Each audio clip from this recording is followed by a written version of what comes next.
Good morning students, welcome to my YouTube channel. Myself Dr. Leena. As you all know that I am uploading videos on previous year questions asked in IIT JAM and CSIR NET. Today we will discuss some questions. So let us take up the first question. Let V be a vector space of dimension n over finite field F which is equal to Jp where P is prime, the number of subspaces of dimension k. This is the formula which we will use in the next question. The formula is P raised to power n minus 1, P raised to power n minus P and so on, P raised to power n minus P raised to power k minus 1 divided by P raised to power k minus 1, P raised to power k minus P and so on. So this is the number of subspaces of dimension k. Here you can see the question is let V be a three-dimensional vector space over the field F3 which is equal to Z3 of three elements. The number of distinct one-dimensional space of V is. Four options are given to us 13, 26, 9 and 15. Now our n is here 3 which is the dimension of V and P is the prime number which is equal to 3 and what we have to find number of distinct k dimensional subspace. Here k is 1. So what this formula becomes,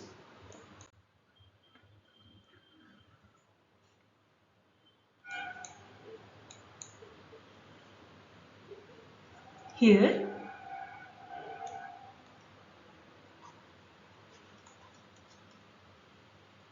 n is 3, P is 3 and k is 1. So what it becomes, 3 raised to power 3 minus 1 divided by 3 raised to power 1 minus 1. 3 the 27, 27 minus 1 divided by 3 minus 1 is 2. So this is 26 by 2 which is equal to 1, 3, 13. So number of subspaces of dimension k will be 13. Next question is let an, this is given as 1 plus minus 1 raised to power n by 2 raised to power n, 1 plus minus 1 raised to power n minus 1 divided by 3 raised to power n. Then the radius of convergence of the power series about x is equal to 0 is. So this question is asked in IIT JAM in 2018. So how we have to solve this? So first of all we will write when n, we will write two cases when n is odd and when n is even. So an is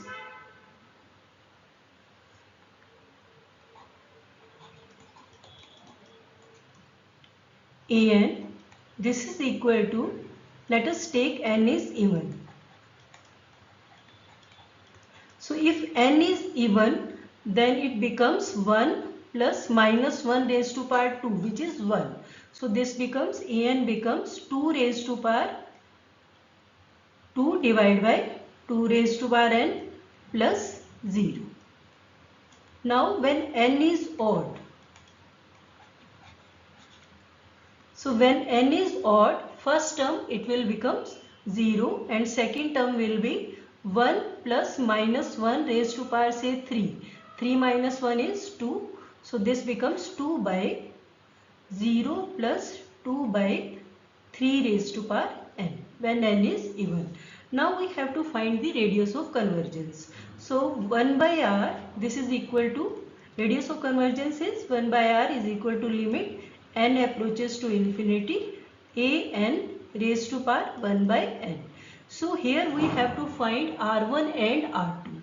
So 1 by r1, this will be equal to limit n approaches to infinity 2 by 2 raised to power n whole raised to power 1 by n, or this is equal to limit n approaches to infinity 2 raised to power 1 by n divided by 2. Now limit n tends to infinity, 2 raised to power 1 by n is 1. So ultimately I am getting 1 by 2. Second is 1 by R2. 1 by R2, this is equal to limit n approaches to infinity, 2 by 3 raised to power n whole raised to power 1 by n. So again we will use the same result, limit n approaches to infinity, 2 raised to power 1 by n, this is 1, and divide by 3. So what we are getting, 1 by 3. Now 1 by r, this is equal to supremum of 1 by r1, 1 by r2.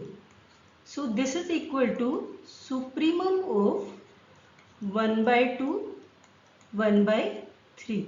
So supremum of 1 by 2, 1 by 3 is 1 by 2. So radius of convergence R is 2. So 2 is the answer. Clear? So AN was given to us and we have to find the radius of convergence. We have just applied the formula and getting the result. Next we have log n approaches to infinity, 1 by root n, 1 by root 3 plus root 6 plus 1 by root 6 plus root 9 and so on. Which one is correct? This question is asked in IIT JEM 2017. So what will we do? We will rationalize it because there is no other way out to solve it. So we will just rationalize it.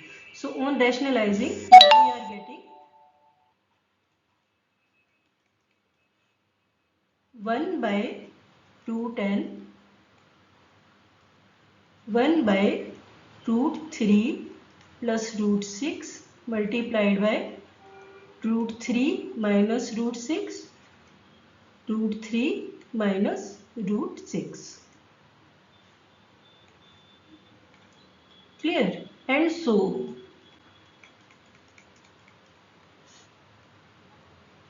what will we get? Or you can write the last term because, okay.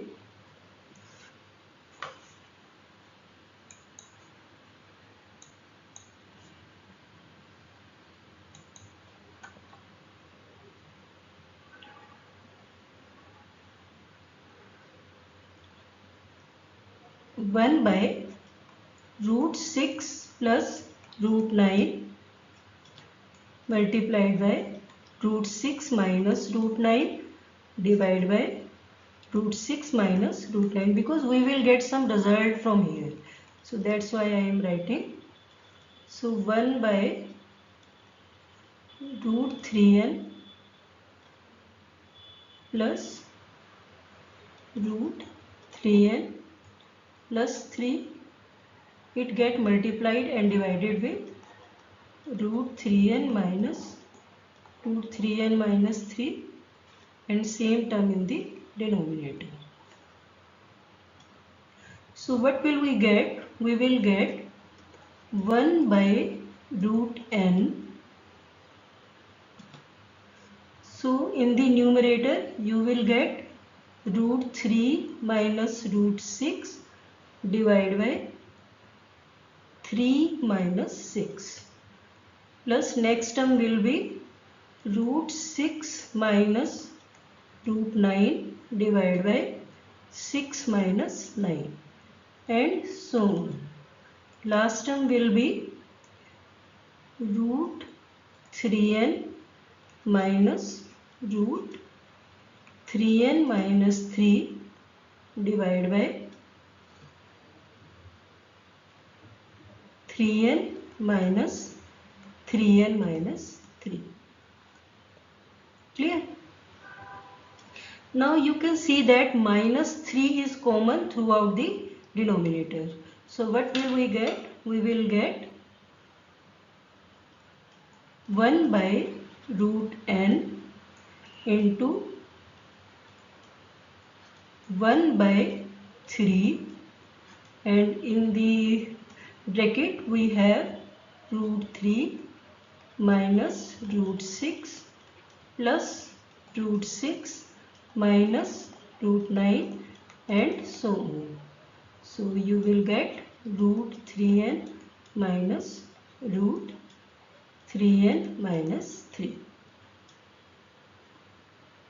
Now you can see that all terms get cancelled out. This get cancelled out with this get cancelled out with this, and so on. All terms get cancelled out.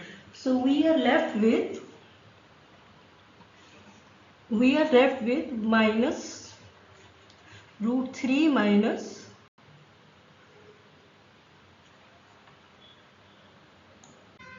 so we get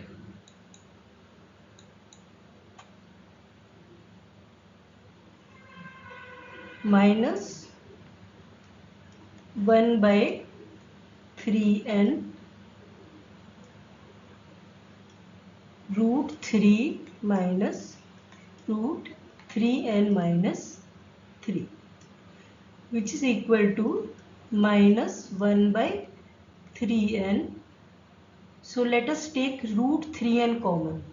So what you will get, this was minus 1 by n, okay.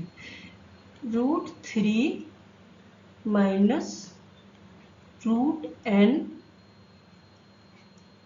3 minus 3 by n. Or what you will get, minus 1 by 3 root 3 n minus root n root 3 minus 3 by n upon root n.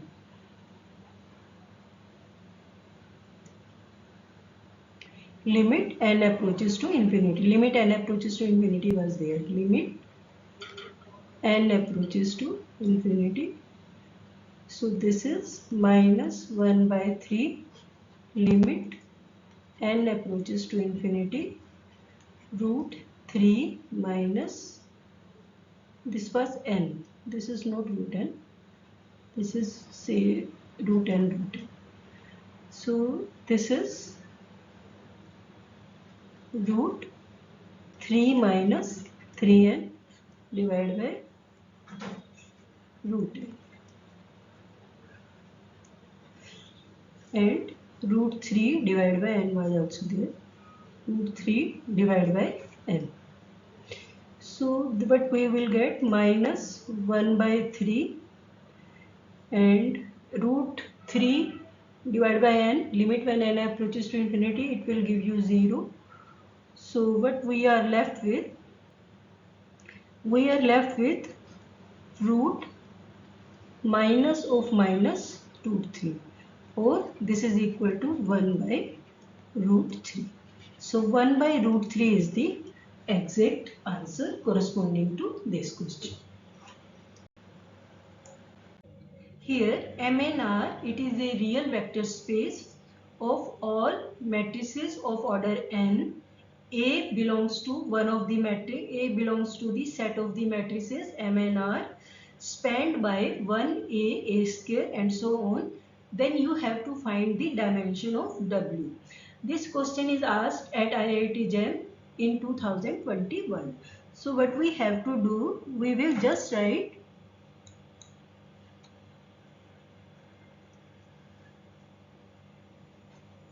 our W. This will be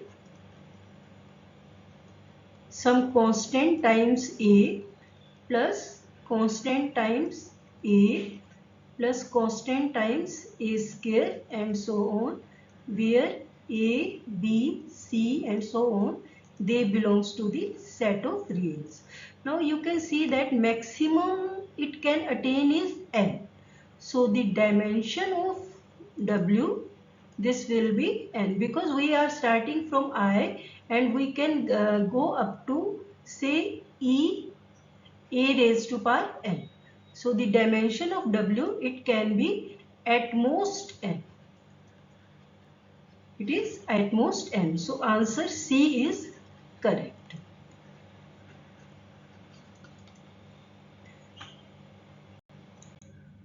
this is all about the questions asked in IIT JM. Just subscribe the channel, like and share as much as possible.